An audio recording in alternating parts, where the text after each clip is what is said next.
પહેલો ઘા ગુજરાત કોંગ્રેસનો, પણ એ ઘા જઈને વાગવાનો ક્યાં છે? આ ઘા આઘાત સ્વરૂપે આવ્યો છે કે ઉજવણીના સ્વરૂપે ગુજરાત કોંગ્રેસ એને સ્વીકારે છે? ગુજરાત કોંગ્રેસ શું નવા ચક્રવ્યૂહમાં ફસાઈ છે કે એમાંથી બહાર નીકળવાનો પ્રયત્ન કરી રહી છે?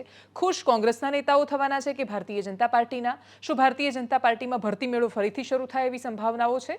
ગુજરાતની રાજનીતિમાં કોંગ્રેસને લગતા સૌથી મોટા સમાચાર વિશે શરૂઆતમાં કરીશું વાત. નમસ્કાર, આપની સાથે હું દેવાંશી. આમ તો આ સમાચાર સૌથી પહેલા લઈએ કે સૌથી છેલ્લા ગુજરાત કોંગ્રેસના કાર્યકર્તાઓ કે નેતાઓ માટે નવા નથી. નવા એટલે નથી કેમ કે એક પછી એક જગ્યાએ પેલો આમ 5-7 માણસો ફિક્સ છે અને એ જ લોકો સતત સંગીત ખુરશીની જેમ બધું આમ રમ્યા કરે છે, ગોળ ગોળ, કાં તો એક રેસમાં દોડ્યા કરે છે. આ જીતે કે આ જીતે, ચહેરાઓ બદલાતા નથી. એ ગુજરાત કોંગ્રેસની તાસીર તસવીર બધું થઈ ગઈ છે. જગદીશ ઠાકોરને જ્યારે મૂકવામાં આવ્યા ત્યારે એવું કહેવાયું કે ગુજરાત કોંગ્રેસ ચલો માંડ કોઈ ચહેરો બદલવાનો પ્રયત્ન કર્યો, પણ છેલ્લા 20-22 વર્ષથી પેટર્ન જોશો તમે તો મોટા ભાગે એકના એક માણસો કે એકના એક પરિવારો એની આજુબાજુ રહ્યા છે ચર્ચામાં.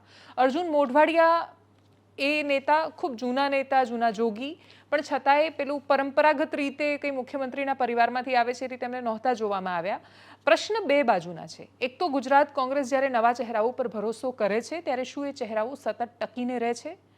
ભરતસિંહ સોલંકી કે એમના પરિવારની આસપાસ, એટલે અમિત ચાવડા પણ ઈશ્વરસિંહ ચાવડાના પૌત્ર છે અને એટલે જ એ રીતે જોઈએ તો એક જ પરિવારની આજુબાજુ કોંગ્રેસ વર્ષોથી એ પેઢીઓ પર જ ભરોસો શું કામ કરતી આવી છે? જવાબ એ રહેશે કે કોંગ્રેસના મંચ પર બેઠેલા તમે નેતાઓ જોશો તો એ પેઢીઓથી રહેલા નેતાઓ તો ટક્યા છે ત્યાં, બાકીના નેતાઓ ટકી ક્યાં શક્યા છે? આ વખતે સંભાવનાઓ હતી કે લાલજી દેસાઈ કે પછી જિગ્નેશ મેવાણી એમાંથી કોઈ એક ચહેરો આવી શકે છે. પાટીદાર નેતાઓને અપેક્ષા હતી કે ભાઈ પરેશ ધાનાણી, વિરજી ઠુમ્મર આ પણ નેતાઓ છે, એમનો પણ વારો આવવો જોઈએ. સવાલ એ રહ્યો, પરેશ ધાનાણીને જે તે સમયે વિપક્ષના નેતા બનાવાયા ખરા 17 પછીના આંદોલનમાં, પણ એના પછી પાટીદારો પર કોંગ્રેસને આશા કેમ નથી દેખાતી?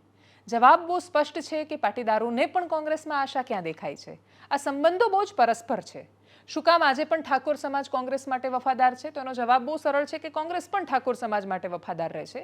શું કામ દલિત કે આદિવાસી આજે પણ કોંગ્રેસની સાથે રહે છે કે એમને વોટ આપે છે? તો જવાબ બહુ સ્પષ્ટ છે કે કોંગ્રેસ પણ આદિવાસીને વફાદાર રહી છે ખાસા બધા દ્રષ્ટિકોણથી, રાજકીય નેતૃત્વ આપવાના દ્રષ્ટિકોણથી. અને એટલા જ માટે કોંગ્રેસે પસંદ કર્યું છે કે નવું લેવા જતાં જૂનું નથી ગુમાવવું, જે છે એને ટકાવી રાખીશું.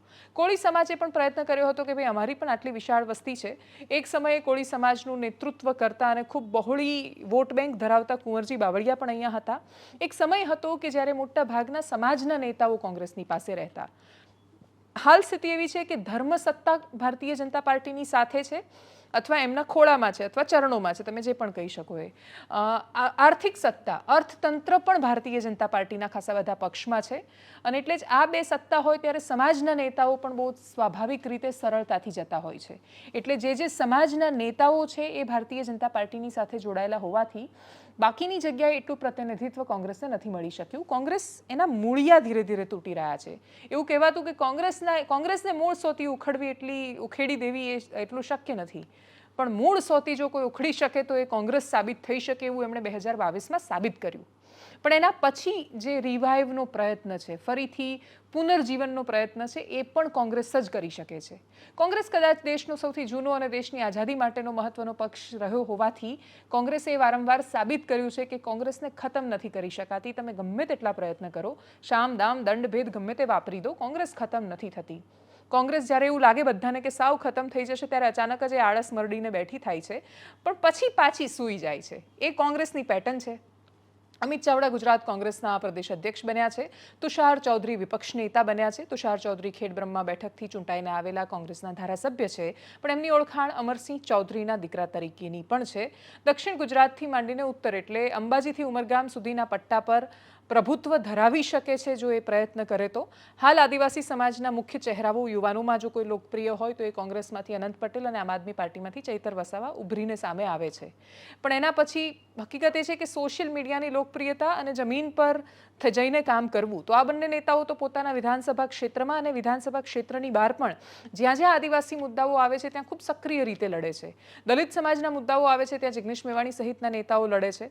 પણ જ્યારે ઓલ ઓવર આખી પાર્ટીના મેનેજમેન્ટની વાત આવે છે ત્યારે પાર્ટીના હાઈકમાન્ડે આ લડાકુ આક્રમક ચહેરાઓને પસંદ નથી કર્યા. એમણે પસંદ નથી કર્યું અનંત પટેલને સંગઠનમાં મુખ્ય સ્થાન પર લાવવાનું, એમણે પસંદ નથી કર્યું જિગ્નેશ મેવાણીને મુખ્ય સ્થાન પર લાવવાનું, એમણે પસંદ નથી કર્યું ઓબીસી ચહેરા તરીકે મૂકવા હોય તો લાલજી દેસાઈને મૂકવાનું. મતલબ કોંગ્રેસે પોતાની જૂની પરંપરામાં ભરોસો કર્યો છે. કોંગ્રેસ ગમે તે નિર્ણય કરે બંનેના પ્રોઝ એન્ડ કોન્સ હતા, ફાયદા અને ગેરફાયદા હતા. હવે આ ચહેરાઓ લગ્નના ઘોડા સાબિત થાય છે કે પછી રેસના ઘોડા, રેસમાં દોડવાનું આવે છે ત્યારે દોડી શકે છે કે કેમ.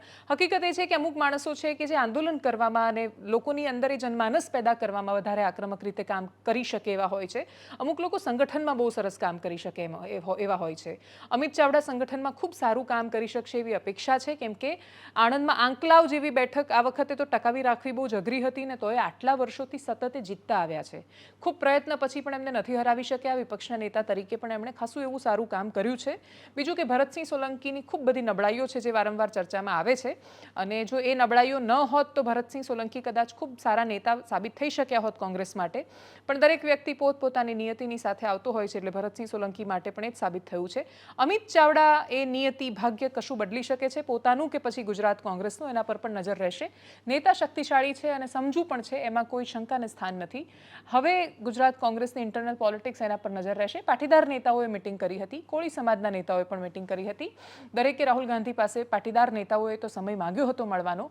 મનહર પટેલ સહિતના નેતાઓ હતા કે જે ભેગા થયા હતા, એમને તો મળવાનો સમય પણ નથી મળી શક્યો. અને એટલે જ એ વોટની કોંગ્રેસને જરૂર છે કે કેમ એ પણ બહુ મોટો પ્રશ્ન છે. જો કે આમ આદમી પાર્ટી ત્યાં બહુ જ મોટી મજબૂત પ્રતિસ્પર્ધી બનીને પાટીદાર વોટમાં ઉભરી રહી છે, કેમ કે ગોપાલ ઇટાલિયાની જીત પછી એમને પાટીદારોમાં એ આશાવાદ દેખાઈ રહ્યો છે. પણ જો કે એ જ પાટીદાર વોટ બેન્કે એમને સુરતમાં ખૂબ પ્રયત્ન છતાં પણ નારાજ અને નિરાશ કર્યા હતા. ટકી શક્યા છે એ સૌરાષ્ટ્રમાં ટકી શક્યા છે. કોંગ્રેસે સૌરાષ્ટ્ર પર પણ બહુ જ આશા રાખી હોય એવું લાગતું નથી, અને જો સૌરાષ્ટ્ર કોંગ્રેસની સાથે નથી રહેતું તો કોંગ્રેસ કઈ રીતે સરકાર બનાવવાનો પ્રયત્ન કરી રહી છે એ પણ પ્રશ્ન છે. ઉત્તર ગુજરાત, મધ્ય ગુજરાત, એટલે કઈ રીતે આ બે, જો કે આ બે પ્રદેશોમાં કોંગ્રેસનું અસ્તિત્વ હજુ પણ વધારે છે, અને એટલે જ બહુ સરળતાથી આખી આ વાતને ટૂંકમાં સમજીએ તો કોંગ્રેસે વિચાર્યું છે કે નવું તો મેળવીશું ત્યારે મેળવીશું, અત્યારે તો જે છે એને ટકાવી રાખવાનું છે. આ એકદમ સેફ નિર્ણય છે. સતત ચોથા દિવસે પણ સાબરકાંઠામાં પશુપાલકોનું આંદોલન યથાવત છે. એક પછી એક નેતાઓ જઈ રહ્યા છે, આક્રમક પ્રતિક્રિયાઓ આપી રહ્યા છે. ત્યાંથી આવેલા નિવેદનો સ્થિતિમાં કોઈ બદલાવ લાવશે કે કેમ એ ખબર નથી. સાબર ડેરીના ચેરમેન શામળ પટેલે જાહેરાત કરી દીધી, ભાવફેર પણ આપી દીધો દૂધનો વધારાનો. એના પછી પણ આક્રોશ ત્યાં શાંત નથી થઈ રહ્યો. સૌથી વધારે તમારો જીવ બળી જાય અથવા જીવ કપાઈ જાય એવી તસવીરો સામે આવે છે દૂધ ઢોળવાની છે. હજારો લીટર દૂધ જે રીતે ઢોળાઈ રહ્યું છે, આ એ પ્રદેશો છે કે જ્યાં બાળકો ખરેખર દૂધ માટે ટળવળતા હોય છે. એ માં છે એ રોટલાની તલાશમાં ઘણીવાર રહેતી હોય છે કે એને રોટલો મળે તો એના બાળકને ધવડાવી શકે. એવી સ્થિતિમાં જ્યાં માના દૂધની ને ગાયના દૂધની ને ભેંસના દૂધની કિંમત છે, જ્યાં એના વગર ખરેખર બાળકો ટળવળે છે, એ પ્રદેશોમાં વિરોધના સ્વરૂપમાં દૂધ રસ્તા પર વહી રહ્યું છે. એ પણ બહુ પીડાદાયક તસવીર છે. આંદોલન એ પ્રતિકાત્મક હોય છે. પ્રતિકાત્મક રીતે એ તસવીરો જોવાથી બધાને એવું લાગે, જોયું વટમાં દૂધ ઢોળી દીધું એટલે દૂધ ઢોળાય, આપણે ત્યાંને અપશુકનની જેમ જોવામાં આવે છે. અપશુકન કે શુકન એ તો બહુ અલગ શ્રદ્ધાનો અને અંધશ્રદ્ધાનો વિષય છે. હકીકત એ છે કે દૂધ ઢોળાઈ રહ્યું છે. એ તસવીરો ના સાબર ડેરીના રાજકારણ માટે સારી છે, ના સાબરકાંઠા માટે સારી છે, ના ગુજરાત રાજ્ય માટે સારી છે, અને એ બાળક કે જે દૂધની રાહમાં છે એના માટે તો એ તસવીર બહુ પીડા આપનારી છે. કરીએ નજર એ પ્રતિક્રિયાઓ પર જે સાબરકાંઠાથી આવી રહી છે.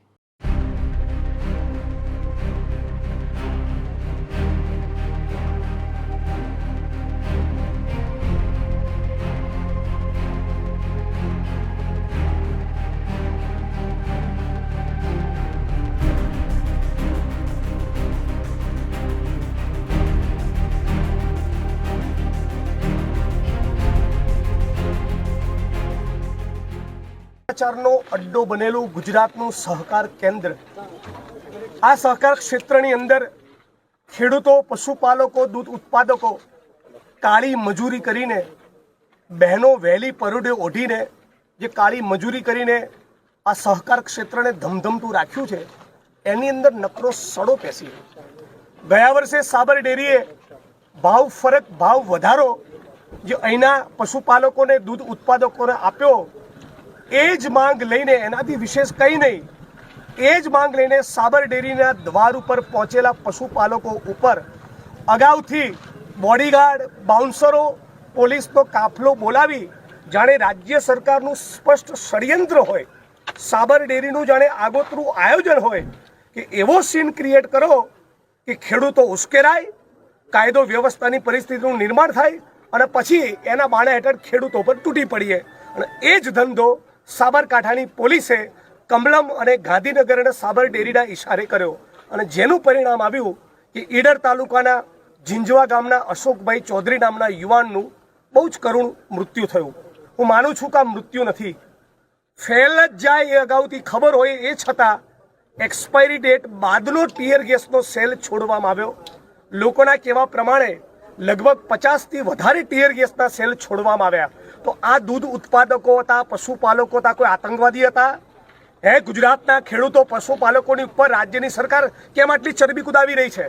તમારે ખેડૂતો વધારે એગ્રેસિવ થાય તેમનો અધિકાર છે. એગ્રેસિવ બી થાય, રોડ ઉપર ઉતરે, રસ્તા કરે, રોકવાના કામ કરે, ચક્કાજામ કરે, ટ્રેનો રોકે, બધું દેશમાં ખેડૂતો આંદોલન કરતા હોય છે. તો કોઈ પોલીસ એમની પર લાઠીચાર્જ કરવો, એમના હાથ પગ તૂટી જાય એ પ્રમાણે માર મારવા, એમની પર ટીયર ગેસના સેલ છોડવા, આ સ્પષ્ટપણે કમલમ અને ગાંધીનગરના ઇશારે થયું છે. વાત બનાસકાંઠાની કરીએ, વાત એક એવા અધિકારીની કરીએ કે જેમણે એ સાબિત કર્યું કે જો અધિકારીઓની અંદર સંવેદના શેષ બચે તો એ ઘણું બધું કરી શકે એમ છે. બનાસકાંઠામાં એએસપી છે, સુમન નાલા એમનું નામ છે. એ અધિકારીના ઘરે એક છોકરી કામ કરે, એ છોકરી રસોઈ બનાવવાનું કામ કરે.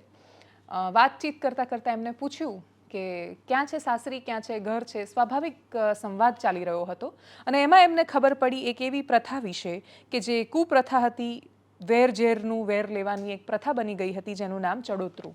આદિવાસી સમાજમાં આ પરંપરાની જેમ ચડોતરું કેટલાય સમયથી ચાલતું આવ્યું છે. આ પ્રકારની સમાજની કુરીતિઓ કે કુપ્રથાઓ હોય ત્યારે પોલીસ મોટાભાગે સીધી રીતે એમાં ઇન્વોલ્વ નથી થતી.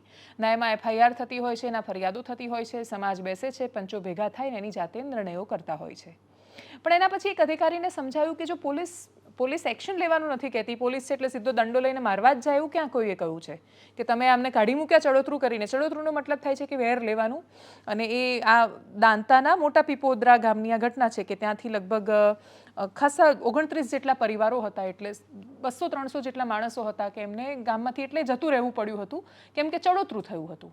એમની સામે વેર લેવાય, એમના ઘર સાવ વેરવિખેર થઈ ગયા, કશું જ નહોતું અસ્તિત્વ ત્યાં. એવા સમયમાં આ ચડોતરું છે એ પોલીસના કાર્યક્ષેત્રમાં મોટાભાગે નથી આવતું. પણ છતાંય જ્યારે એએસપી સુમન નાલાએ વાત કરી ત્યારે એમને સમજાયું કે પોલીસ ફરિયાદ કરવા સિવાય પણ ઘણું બધું કરી શકે એમ છે. પોલીસ રોફ દેખાડવા સિવાય પણ ઘણું બધું કરી શકે એમ છે ને એમણે એ કર્યું. જ્યારે તમે સામાન્ય માણસ સાથે વાત કરો છો, શરૂઆત સંવાદથી થાય છે. તમે વાત કરો છો ત્યારે તમને એનું જીવન સમજાય છે. એનું જીવન સમજાય ત્યારે એની સમસ્યા સમજાય છે અને પછી તમને ખબર પડે છે કે તમે એને કઈ રીતે મદદ કરી શકો. એમની અંદર એ માનવતા જીવતી હતી, એમની અંદરનો એ માણસ જીવતો હતો. ખાખીની અંદર અદ્ભુત માણસ હોય છે એમણે સાબિત કર્યું અને પછી એમણે સંવાદથી વાતો કરવાથી શરૂઆત કરી, સમજાવટ કરી અને પછી સમજાવટથી પતાવટ પણ કરી. એ વેરઝેરની જે વેરના બીજ બહુ વર્ષો પહેલાં કાં તો બહુ જ સામાન્ય લાગે આપણને એવી વાતોમાં નખાયા હતા. આટલા વર્ષો પછી એ પરિવારો જ્યારે પોતાના ઘરે પહોંચ્યા ત્યારે એમના માટે આ બહુ જ મહત્વનો દિવસ હતો. સરકારે એને ઉજવ્યો પણ ખરો. ગૃહ રાજ્યમંત્રી હર્ષ સંઘવી, ત્યાંના રેન્જ આઈજી, એસપી, બાકીના બધા જ નેતાઓ પહોંચ્યા હતા. એક સરસ મજાનો પથ્થર છે ત્યાં રોપવામાં આવ્યો છે અને એ પથ્થર પર પણ વેર કરતાં એકતા કેટલી મહત્વની છે સમાજની એના વિશે પણ લખવામાં આવ્યું છે. અપેક્ષા રાખીએ કે સમાજના ખૂબ મોટા પ્રશ્નો છે એ વેરઝેર વગર જે સમજદાર અને શક્તિશાળી માણસો છે એમની સૂઝબૂઝથી અને સંવાદોથી ઉકલે. જે કામ સંવાદ કરી શકે છે એવી વાત ક્યારેય નથી કરી શકવાના. બનાસકાંઠામાંથી આવેલી ખાખીની આ અદ્ભુત તસવીર, કરીએ એના પર નજર.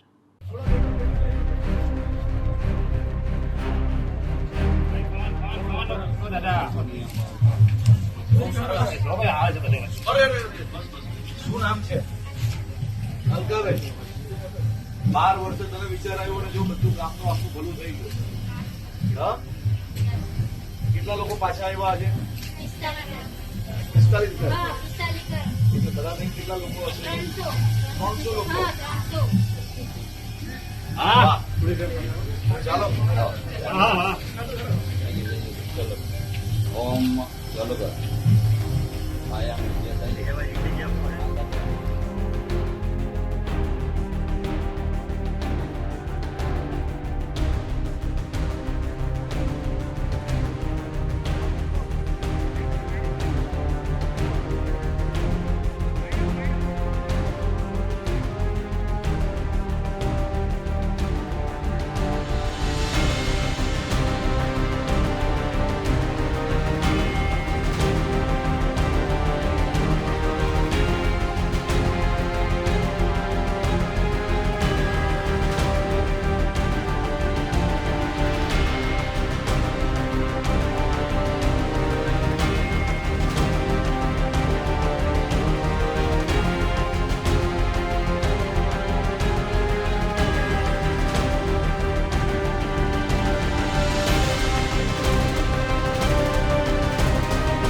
બનાસકાંઠાના દાતા તાલુકાના મોટા પીપોદરા ગામે બરાબર 14 વર્ષ પછી 29 પરિવાર અને 300 જેટલા નાગરિકો ફરી પુનર્વસન પામી રહ્યા છે. હું બનાસકાંઠા જિલ્લા પોલીસને, વહીવટી તંત્રને ખૂબ ખૂબ અભિનંદન આપું છું કે જેમને માત્ર કાયદાની ચોપડીએ નહીં પરંતુ સામાજિક અને પ્રેમની ચોપડીએ બેઉ સમાજોની વચ્ચે રહીને છેલ્લા અનેક મહિનાઓથી બેઠકો કરાવીને વહીવટી તંત્ર બનાસકાંઠાને અને પોલીસે સાથે મળીને આ બેઉ સમાજને ભેગા કર્યા, બેઉની વચ્ચે વેર પૂર્ણ કરાવ્યું અને વર્ષો જૂની જે પ્રથા છે એ પ્રથાને બાજુમાં મૂકીને આગળ વધવાનું અને પ્રેમના સંબંધને એક નવો સંબંધ બનાવરાવીને આ લોકોને આજે પાછું પુનર્વસન કરાવરાવ્યું છે. સામાજિક સંસ્થાઓને સાથે રાખીને પાકા મકાન બનાવી આપ્યા, ખેતીની જગ્યાએ જ્યાં જંગલના ઝાડવા આવી ગયેલા હતા સાફ કરીને, પોલીસ અને વહીવટી તંત્ર સાથે મળીને આખી જગ્યા સાફ કરીને આપી. આજે આપ જોઈ શકો છો ફરી ખેતી કરતા થઈ ગયા લોકો. ઇલેક્ટ્રિસિટી હોય, પ્રધાનમંત્રીશ્રીની અનેક યોજનાઓથી લાઇટ, પાણી, ટોયલેટ, ગેસ અને કલેક્ટરશ્રીએ ખાસ કરીને અહીંયા એક કોમ્યુનિટી હોલ બી બનાવી આપવા માટેની વ્યવસ્થા કરી છે. પહેલી વાર આપણે જોયું હશે કે આટલા નાના ગામમાં કલેક્ટર અને એસપી પોતે એક ટીમ તરીકે છેલ્લા અનેક દિવસોથી મહેનત કરીને આ પ્રોજેક્ટને સફળ કરે છે. આખી ટીમ કામગીરી કરે છે અને એક વહીવટી તંત્ર ટીમ બનાસકાંઠા તરીકે કામગીરી કરીને આજે ઇતિહાસનો સૌથી મોટું કહી શકાય કે પુનર્વસન આ વિસ્તારની અંદર કરાવ્યું છે. અને છેલ્લે એ વાત એવા એક સમાચારની જે આપણી ભારતીયતા પર પણ બહુ બધા પ્રશ્નો કરી રહ્યા છે. વાત છે 12મી જૂને થયેલા એક એવા હવાઈ અકસ્માતની જેની આપણને આજ દિન સુધી જેના પ્રશ્નોના સંપૂર્ણ જવાબો નથી મળી શક્યા. કદાચ ક્યારેય નહીં મળે એ પણ આપણને ખબર છે. પણ જ્યાં સુધી આપણને એરપ્લેન ક્રેશ માટેના સંપૂર્ણ જવાબો નથી મળતા ત્યાં સુધી આપણે કોઈ એક વ્યક્તિને જવાબદાર કેવી રીતે માની શકીએ? અમેરિકન એજન્સી વોલ સ્ટ્રીટ જર્નલે અમેરિકન એક્સપર્ટના સૂત્રોને ટાંકીને એક અહેવાલ પ્રદર્શિત કર્યો અને એ અહેવાલમાં એમનું એવું કહેવું છે કે સુમિત સભરવાલ એમણે બંધ કરી દીધી હતી એ સ્વિચ. એક એવા પાયલટ કે જેમને ખૂબ વર્ષોનો ઉડાનનો અનુભવ છે. એવું હોઈ શકે કે એ ડિપ્રેસ્ડ હોય, એવું હોઈ શકે કે એમની દવા ચાલતી હોય, એવું હોઈ શકે કે એ સ્થિર પણ ન હોય, તો પણ જવાબદારી સુમિત સભરવાલની નથી આવતી.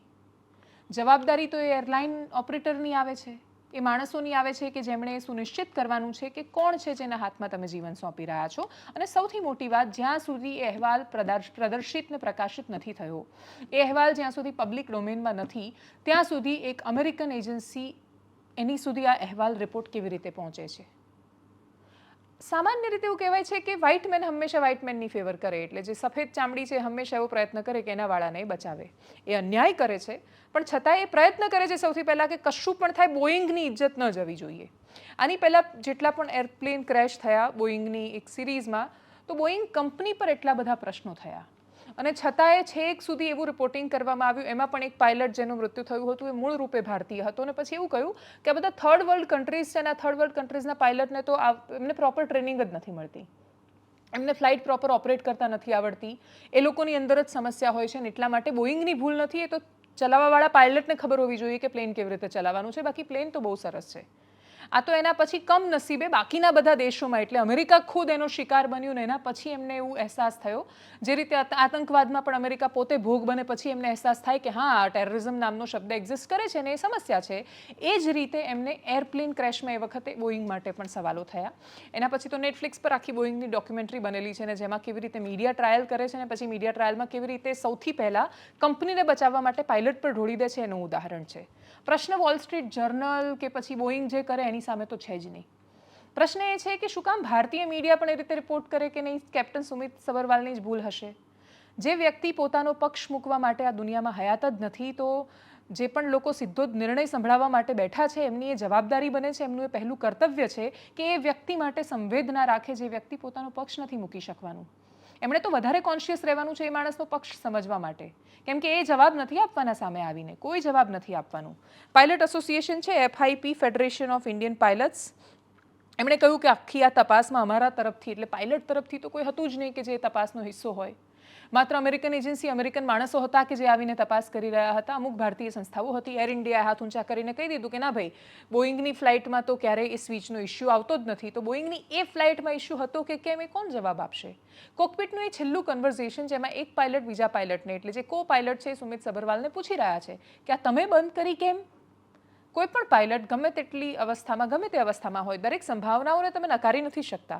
કેપ્ટન સુમિત સબરવાલથી ક્યારેય કોઈ ભૂલ કે ક્ષતિ નહીં થઈ હોય અથવા એમણે જાણી જોઈને પણ નહીં કર્યું, એવું કશું જ આપણે નથી માનતા. જે તે સમયે ભૂતકાળમાં એવી ઘટનાઓ બનેલી છે કે પાયલટને કોઈને બ્રેકઅપ થયું અથવા કોઈને બાકીની સમસ્યાઓ આવી તો એણે એ ફ્રસ્ટ્રેશનમાં આખી ફ્લાઇટ ક્રેશ થઈ હોય એના કારણે. પણ એનો મતલબ તમે દરેક ઘટનામાં સૌથી પહેલાં એક રિપોર્ટ આવે સંપૂર્ણ, એના પહેલાં માત્ર પ્રાઇમા ફેસી પ્રાથમિક દ્રષ્ટિએ આવેલા અમુક સામાન્ય તથ્યો, એના કારણે તમે એક કેપ્ટન પર ટ્રાયલ કેવી રીતે ચલાવી શકો છો? પણ છતાં એ થઈ રહ્યું છે. વેસ્ટર્ન વર્લ્ડ હંમેશાથી આ કરતું આવ્યું છે. પશ્ચિમી દુનિયા જ્યારે બહુ જ સરળતાથી ભારતીય પાયલટ છે ને એટલા જ માટે એને આવડતું જ નહીં હોય ચલાવતા, એ માનવા માટે તૈયાર છે. આની પહેલાં જે એરલાઇન ક્રેશ થઈ એમાં પણ બહુ જ સરળતાથી એમણે ઇન્ડિયન પાયલટને ઇન્ડિયામાં તો ટ્રેનિંગ આપવાની કોઈ વ્યવસ્થા નથી, એવા સવાલો એમણે ઉઠાવ્યા. હકીકત એ હતી કે પાયલટની તો આખી ટ્રેનિંગ અમેરિકામાં થઈ હતી. એ ભણ્યા જ ત્યાં હતા અને એના પછી એમણે કામ બીજા દેશમાં શરૂ કર્યું હતું. પણ છતાં એ બોઈંગને બચાવવા માટે વોલ સ્ટ્રીટ જર્નલ જે રીતે સુમિત સબરવાલ પર સવાલો કરી રહ્યા છે એ જોતા પાયલટ એસોસિએશન પણ પ્રશ્ન કરે છે. એક્સપર્ટની સૌથી મોટી ચિંતા અને સવાલ એ છે કે એક અમેરિકન મીડિયા એજન્સી પાસે કેવી રીતે પહોંચે છે એ રિપોર્ટ જે હજી સુધી પબ્લિક ડોમેઇનમાં નથી. એ અમેરિકન એક્સપોર્ટ જેના સોર્સિસ એ ટાંકી રહ્યા છે, તો શું કામ ભારતીય પ્રતિક્રિયા એના પર નથી આવતી? વાર્તા કોઈ દિવસ સાચી કે ખોટી નથી હોતી. વાર્તા હોય છે, કોઈના એક પક્ષની હોય છે, કોઈ બીજા પક્ષની હોય છે. એક પક્ષની વાર્તા પ્રમાણે દુનિયા ક્યાં સુધી ચાલતી રહેશે?